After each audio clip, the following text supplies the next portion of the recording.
Hello everyone, welcome to my channel. In this video I'll be showing you the top 5 human species. We will start with the weakest to the most dominant, in terms of territory size, population, how long they lasted, and we'll make sure to add some fun facts in the middle. Number 5. Homo floresiensis, peanut brain. Around 2.5 million years ago, in Southeast Asia, the first members of the Homo floresiensis appeared. They evolved from earlier ape-like ancestors. Most of the Floresienses lived on small islands and caves. They never really expanded out of their natural habitats. One fun fact about Homo floresiensis is that they were incredibly small. They was the size of a chimp. The average adult, fully grown Homo floresiensis is about waist high to a Homo sapien today, which is us. But really this species was not a particularly interesting species. They was in and out. The only real interesting thing about them is how they died, I guess. It was only when Homo sapiens, the prime rival of Homo floresiensis, arrived that their decline began. Over time, they were gradually wiped out, both through competition with Homo sapiens and pressure from natural apex predators in Southeast Asia, such as Komodo dragons, large pythons, crocodiles, and giant birds of prey. Eventually, Homo floresiensis went extinct, while Homo sapiens proved to be the far more dominant species. Number 4. Homo habilis, the handyman. On one hot, nice day, on the East African savanna, a species of human known as Homo habilis appeared and slowly started populating around Africa. 2,000 years later. But they didn't normally stay together as a tribe, which would soon turn on them as the biggest mistake the Homo habilis could make. One fun fact about the habilis is that people from South Asia typically is the closest relative to the Homo habilis today, and female habilis normally has a little moustache hair. This is why females from South Asia has tiny frizzles on their philtrum. Now, the Homo habilis' best attribute is the fact they can make really good weapons. Their name, Homo habilis, is actually a word for handyman in Latin. So what was the population of the Homo habilis? Well, a pretty decent amount actually. It's about 50,000 to 100,000, which was a good amount at that time for a human species. They was doing good. Although they did survive for a while, their ending wouldn't be so pleasant. ...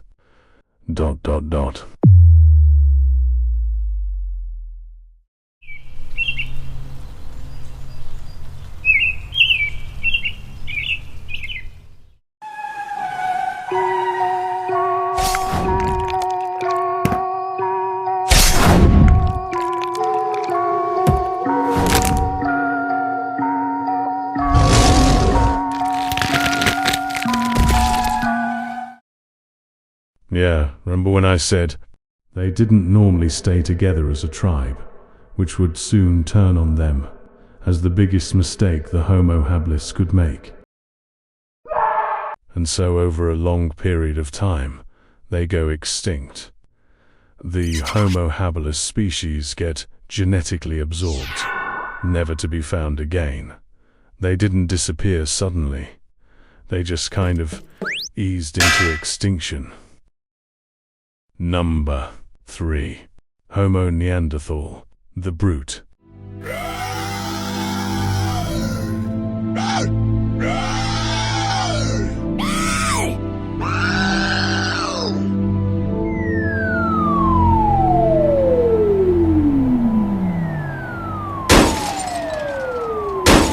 One day, on southeastern Europe, breaking into Western Asia, a species of humans known as the Homo Neanderthal popped up.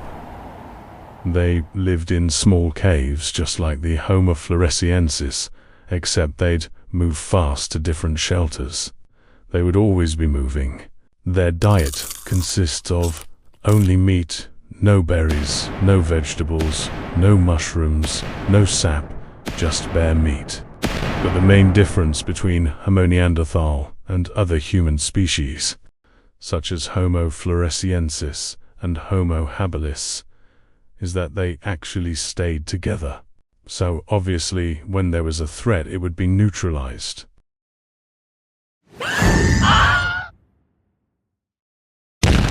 One fun fact about the Neanderthal is that they was actually smarter than you'd think they are. There was a lot of species, 21 to be exact, that was very strong, but they just didn't have the smarts and capabilities to survive long. Scientists analyzed and saw treated like scars without infection on the carcasses of a presumed pure Homo Neanderthal. For this reason, this showed that not only was the Homo Neanderthal a brute in melee and hand-to-hand combat, but they was also somewhat smart. It was all quiet on the Neanderthal front until a Homo sapien stepped in their territory.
Oh, fuck! The Homo Neanderthal and the Homo sapien was at war.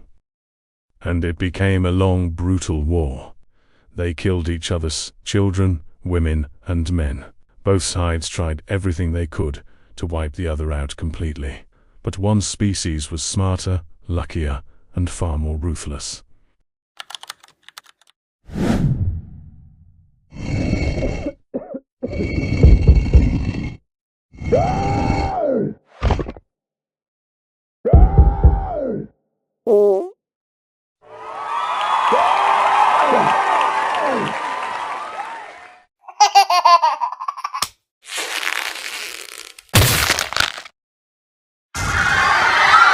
Now you may think it was all the intelligence that helped the Homo sapiens, but actually intelligence was one of many reasons why they won. It wasn't just an automatic win if you're smarter, but it is a huge advantage. So let's break it down. First of all, positioning. Homo sapiens was all over the map at this time, just like now. Homo Neanderthal never broke out of Europe and Western Asia. They stayed in this circle for pretty much most of their existence. Second of all, adaptability. Homo sapien was extremely fast to adapt, learn, invent, create, and evolve. Third, timing. The Homo sapien entered at the perfect time to take over the Homo Neanderthal at the time the Homo sapien entered Europe. Climate was changing, food was scarce for the Neanderthals. They was low on population, tribes was smaller. They interbreeded more, which changed a lot of genetic abilities. They was more prone to diseases, less stronger, and ultimately vulnerable when being hunted down by the Homo sapiens. It was kinda like when you're Chinese, and you got your 5 senses taken, except for your vision. Ooh, I can't see fucking shit. Eventually, the Homo Neanderthal was genetically absorbed and went extinct. And once again, this was a clear victory for the Homo sapien. Number 2. Homo erectus, the first. One day, thousands of years before any other arrived, on the African savanna, the first species of human appeared. These was the ones that was actually monkeys at first. They were known as the Homo erectus. No, it is actually not because they had a lot of erections or population, which they did, but it's because the word erectus in Latin actually means upright.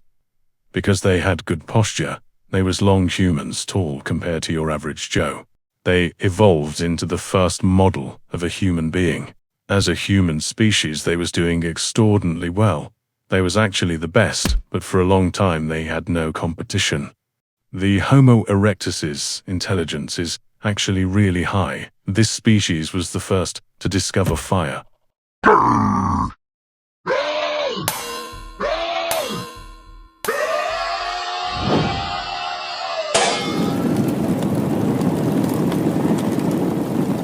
They was also the first to leave Africa.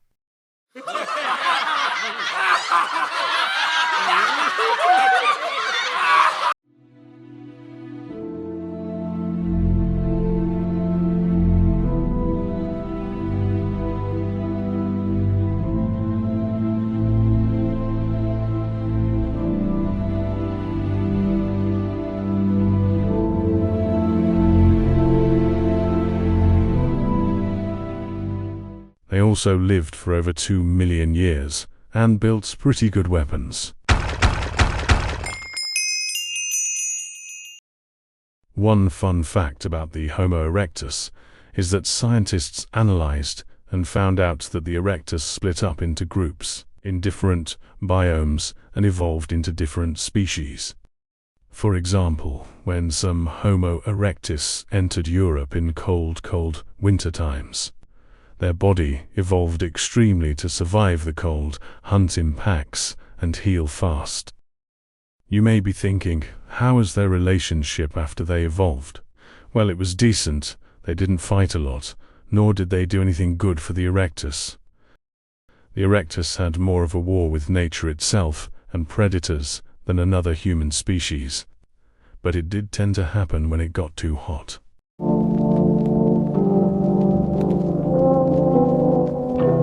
Yeah, so you may or may not remember the Homo erectus from the Homo Hablis part.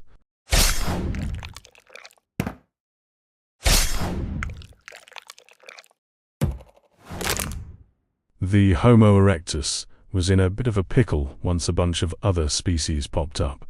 They was breaking into their territory. Climate and weather was bad. Food was getting either scared away or being eaten by another species.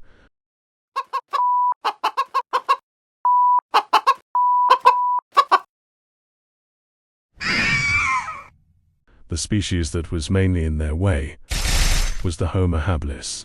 Eventually, as other species came up and evolved and adapted fast, the Homo erectus just could not keep up. Other species slowly started to take over.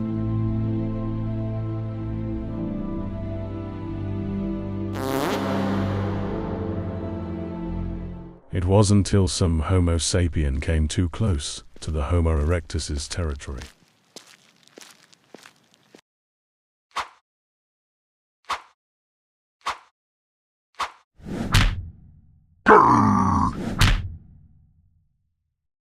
The Homo erectus became an outcast in the human world, milked dry of everything they made and created.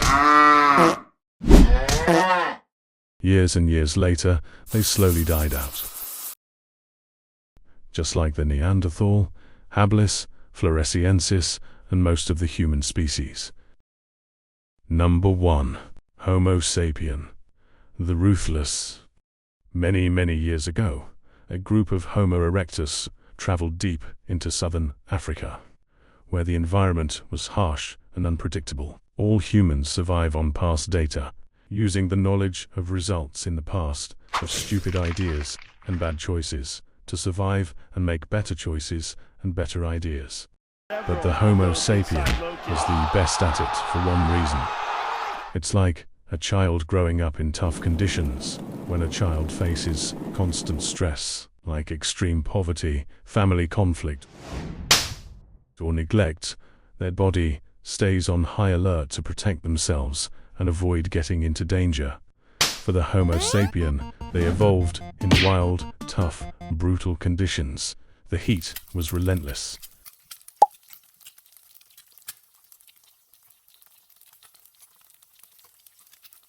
I like money. Droughts could appear without warning, and the land was filled with deadly predators, ready to tear you apart and save your ass for later.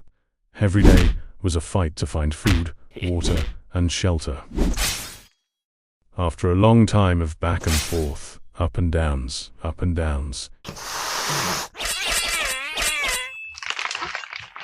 years and years of experience and teamwork, it molded the Homo sapien to the smart, adaptive, strong human species today.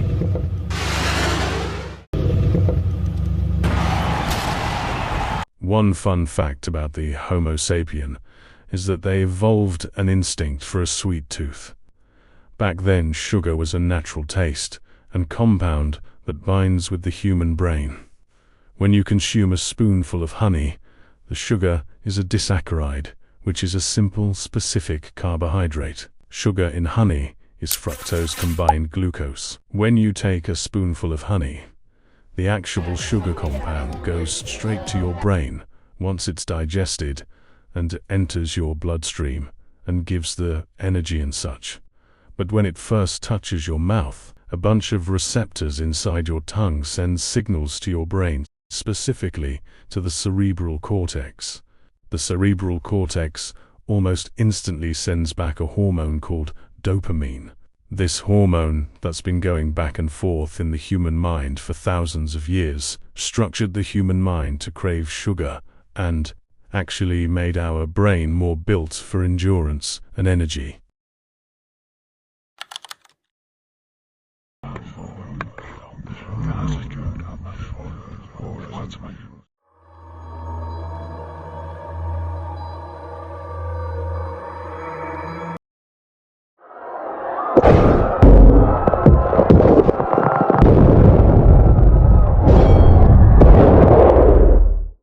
The Homo sapiens had one thing that all the other species didn't, and that was the ability to plan before anything, any hunt, any move, and killings, any problems that needed to be handled.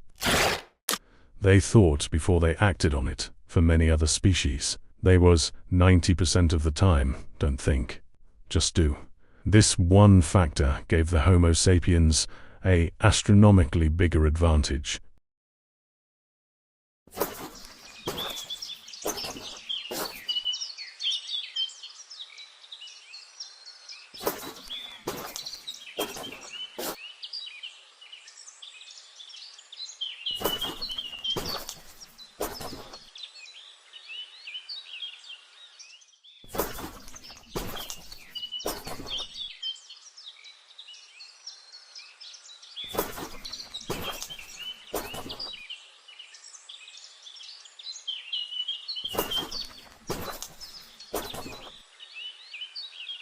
And so a couple tens of thousands of years later, a bunch of work, planning, killing, and time, they won the race.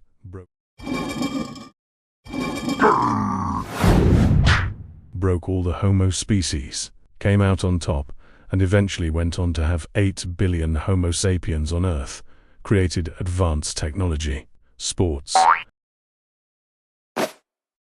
and even managed to make contraptions that can fly out the Earth's atmosphere.